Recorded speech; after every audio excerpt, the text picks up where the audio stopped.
Hi everyone, welcome back. Let's do the weight painting on the arms. So I'm going to work on the left hand arm, and that way I can mirror it across afterwards.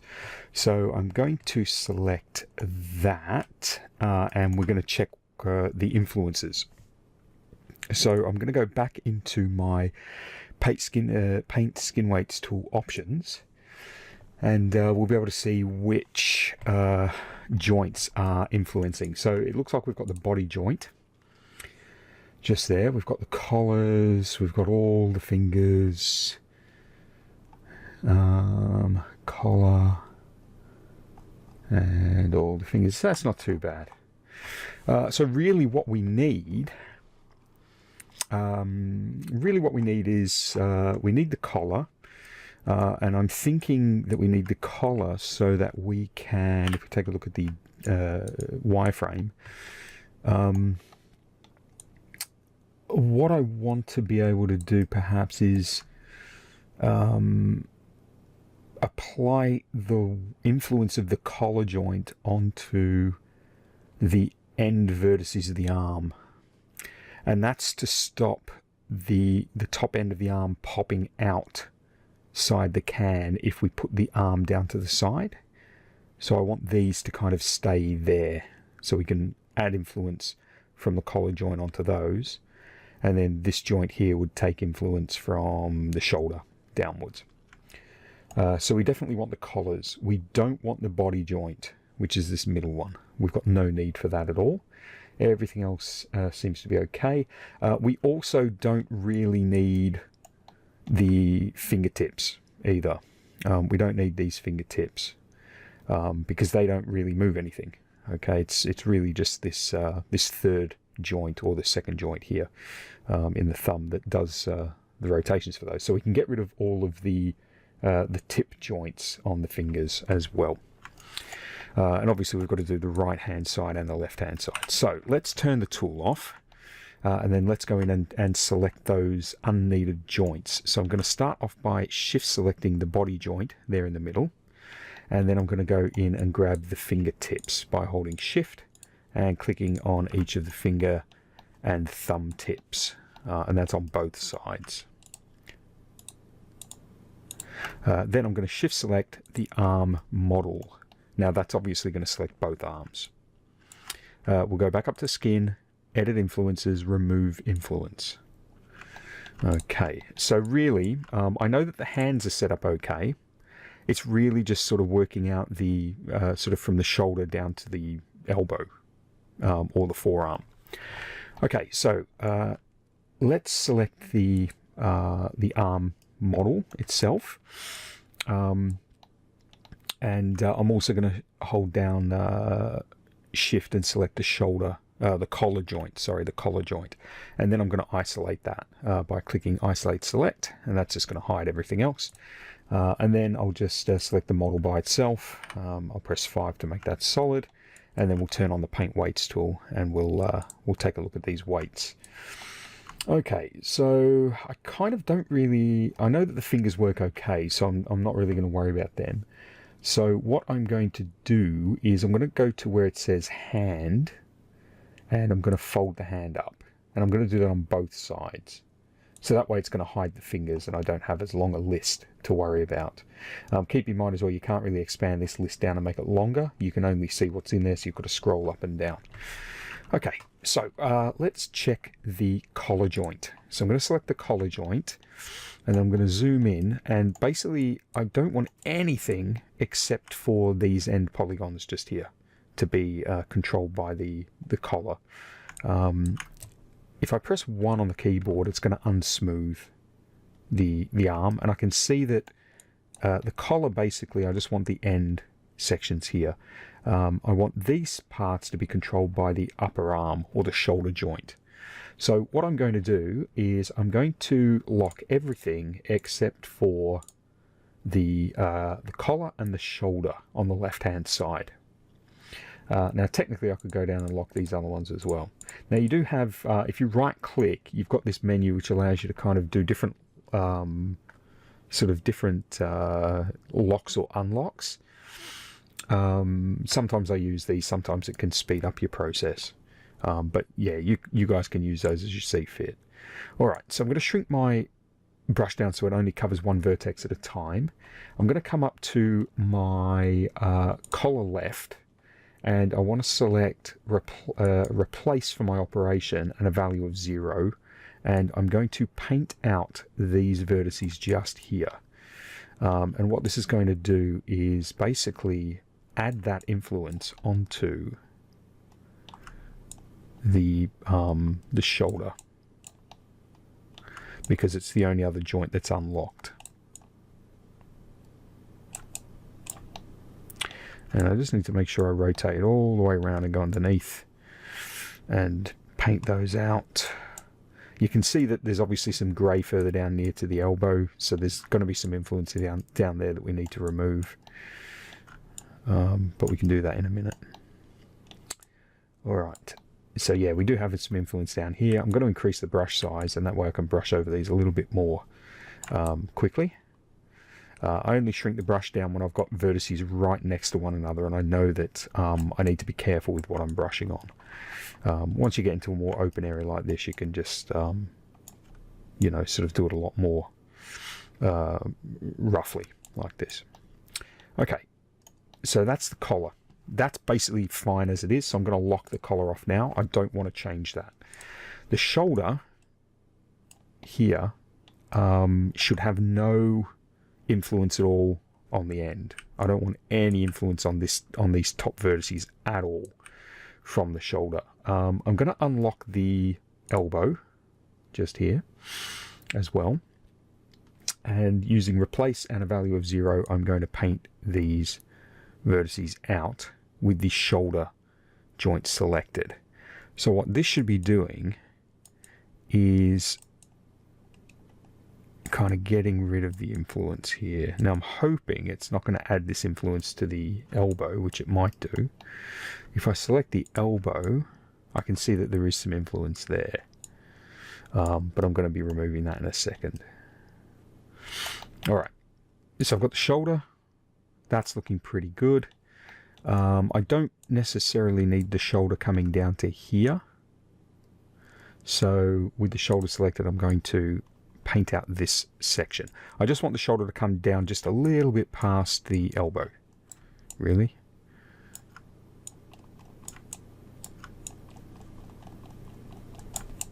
So we're just going to paint that out. Once again, I can increase the brush size and just make sure there's nothing down here in the middle of there. So I think that'll be okay. Alright, so elbow. I'm going to unlock the forearm twist, and what I want to do is remove all the influence from the shoulder up here. So I'm just going to paint all of that out like that. And I don't necessarily want a lot of influence here on this edge, so I'm going to paint those out as well.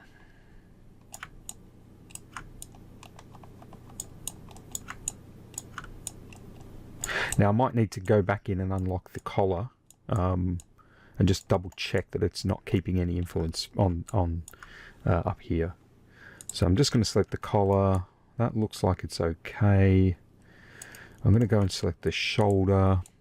Yeah, because the collar's locked, because I had the collar locked, it's not going to let me remove any influence off there. So I'm going to unlock the collar, and then on the shoulder joint, I'm just going to black these sections out here.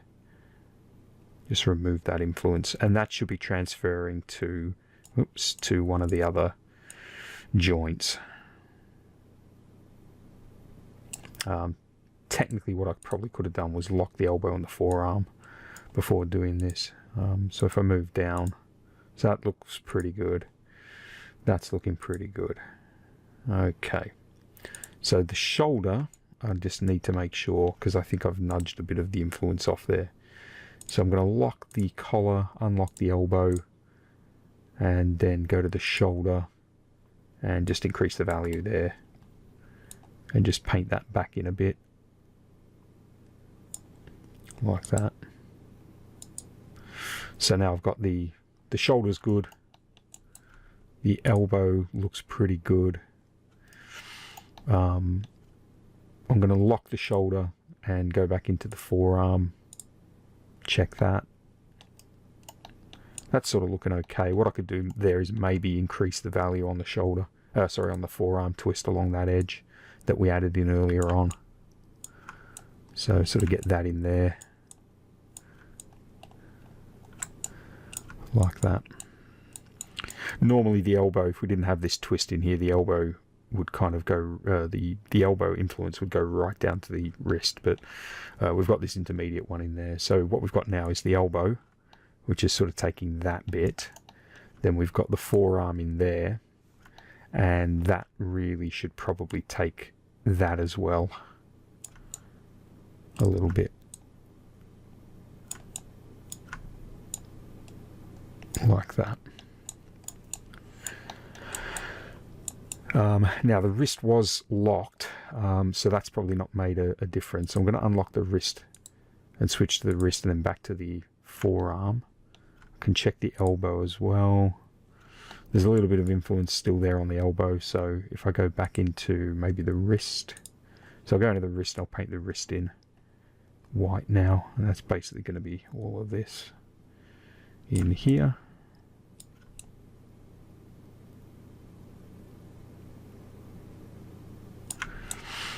Like that. And then the hand is probably, everything here now is probably going to be okay, I would suggest. So I don't think we really need to do much with the hand. So what we can do is turn the tool off and just test this. I'm going to de-isolate everything so everything's come back by pressing this button. I'm just going to select the model and press 3, and then using the wrist control handle, I'm just going to move the handle sort of around near the body. So that's working okay. The upper section's working okay, but the elbow and the forearm are absolutely still not 100%. So I'm just going to check this. So I'm going to select the arm. Even if it's bent like this, I can still test it like this. This is one of the handy things. Yeah, so I can kind of work out where the influences are going now. So with the arm selected, I'm going to grab the paint weights tool again, and now what I can do is start to smooth things out a little bit. So if I go to the forearm, I can see there that it's not sticking to the forearm joint. So I think there's maybe some influence maybe from the wrist. Yes, there is. So the wrist is actually affecting the forearm, you can see, because the wrist is going grey up to this section. So what I need to do is remove that influence from the wrist, and it needs to be added back to the forearm basically. So what I could do is lock the elbow off and keep the forearm unlocked, and that way when I remove the influence from the wrist, it gets applied to the forearm. So I can switch the value down to 0, set it to replace. I've got the forearm active, and I can just brush over these vertices here, and you can see that then makes them jump back to the object that's influencing them, which is the only other unlocked joint, which is the forearm. So that's sort of how this works. So basically, the more they're influenced by a joint, the more they will stay with that joint when the joint gets moved to a different position or rotated. Okay. Now we can see in here that there's a little bit of a twisting thing going on. So what I could do is I could turn the tool off, right click and hold and select vertex, select one vertex in the wrist, maybe the wrist here, and then shift double click the one next to it, so I get this ring of vertices selected, which we can see just there. And then I'll turn the paint weights tool back on. I've got the wrist joint selected, which is sort of what we want. And what I'm going to do is I'm going to select smooth and then click flood. And you can see that what that does is it smooths it out in there. Now I can do the same thing to the joints or the vertices on either side. In particular, I want to do this one, this set of vertices just here. Now with these ones though, it's not going to let me select a loop because they're not actually a loop. So I have to go through and select these ones manually, like this. Same process though. I'm going to select the paint weights tool. I've still got the wrist selected, and I've still got smooth, and I'm going to flood this. And it's going to help to kind of blend the weights between the hand and the wrist. So I get a nicer angle there. And I can also do the same to these as well. So turn the tool off, select vertex, select the vertex, shift double click the one next to it, turn the tool back on. I've still got the wrist selected, and I'm going to flood that a couple of times. And that's just going to make the weights blend between the forearm and the that wrist. So now the wrist bends a little bit more nicely. Okay, so the only other thing I want to do is sort of a similar process for the elbow. And I'm going to be doing it on the this upper edge here, and then the lower edge. So I'm going to right click on the object, select vertex, select a vertex above the elbow, shift double click the one next to it. So what I'm getting is sort of that ring of vertices there. Turn the tool back on.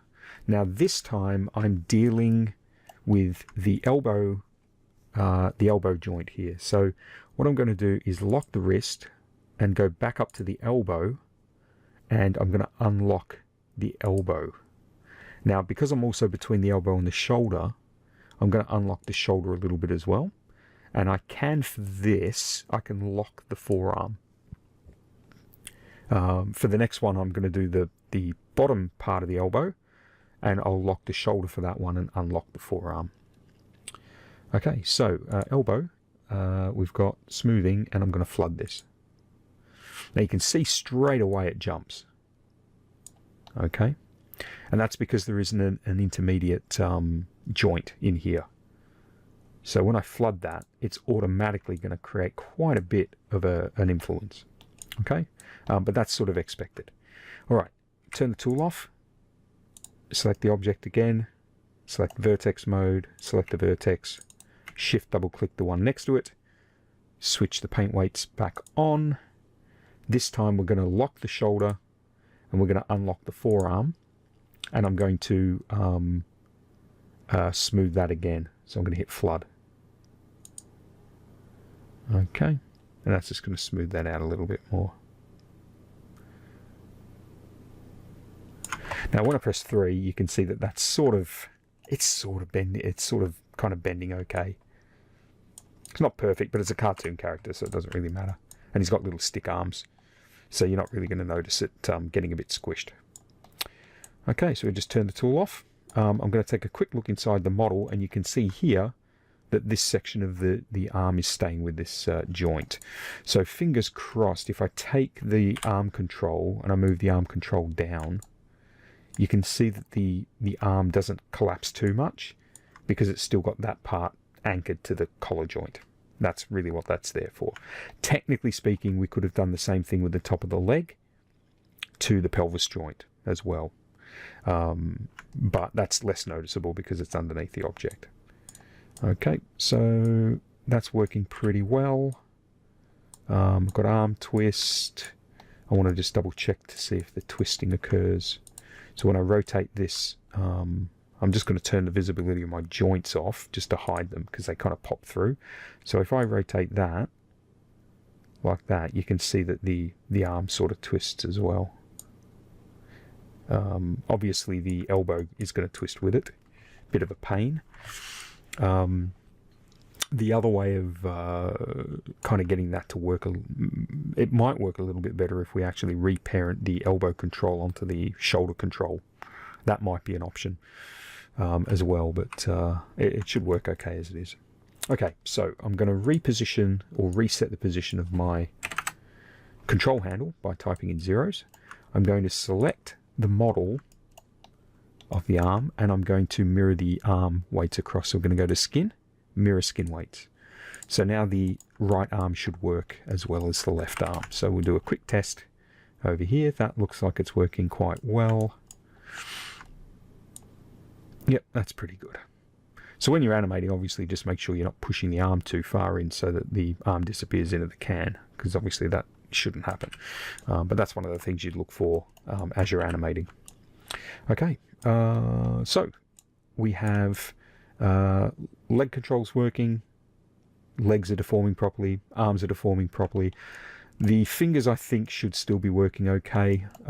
So if I go back to the show menu and switch my joints back on, and then switch my joint X-ray back on, if I hold down shift and just select the 3 knuckles in the fingers like this, so basically all of the finger joints except for the ones on the end, and I grab my rotation tool and grab the Y-axis, I can basically make the character kind of form a little fist by rotating the joints around. So they sort of work okay. They're not bad. For a cartoon character, they'll be fine. Okay, so that's basically it. The only thing really that we would sort of want to maybe take a look at would be the eyes. The way that the eyes kind of, you know, don't necessarily follow the body. There isn't really an easy way of fixing that up based on the way that the eyes are set up, because what we've done is parented the eyes onto this joint down here, down on this one. I'm thinking what we might need to do is actually parent the eyes onto this first spine joint, because that one actually does rotate around quite a bit when we move. You can see that moves there. So if we take the eyes and then we shift select the spine joint, this one here, and then press P, when we select this handle here and we rotate it, yeah, you can see even then they're going to pop off. So we can select the eyes separately and animate them and move them into position, but there isn't sort of an ideal way of doing this at the moment. The other option might be, even then, yeah, there isn't an ideal way of doing this without going back and kind of redoing a bunch of stuff for the eyes. So for the time being, really, we'll just set this character up. It probably might be an idea not to move this joint, this control handle much. If you leave that one there, it should be fine.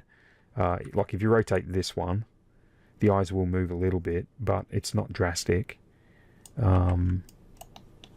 And if we have them parented to the body instead of this joint up here, so if I select the eyes, shift select the body, and just parent them back to that, when we do use this handle, you can see that the eyes will stay where they are. You can still wobble the top of the can, but the eyes will kind of stay okay. So that's probably the best setup. Leave the eyes parented to the body control, the body joint down here, and then don't use this control handle. Unless you really need to.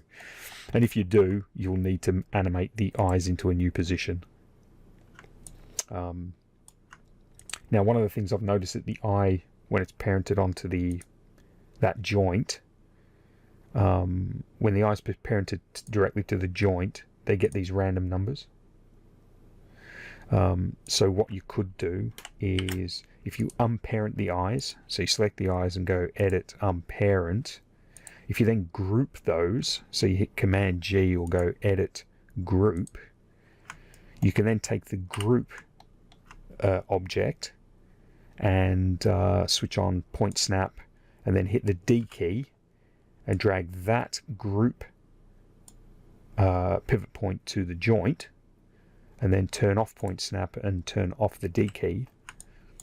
Okay, so this would be the eye group. And what we would do is parent the eye group onto that joint. So if I, with the eye group selected, if I hit Shift and select the joint and then go to Edit, Parent,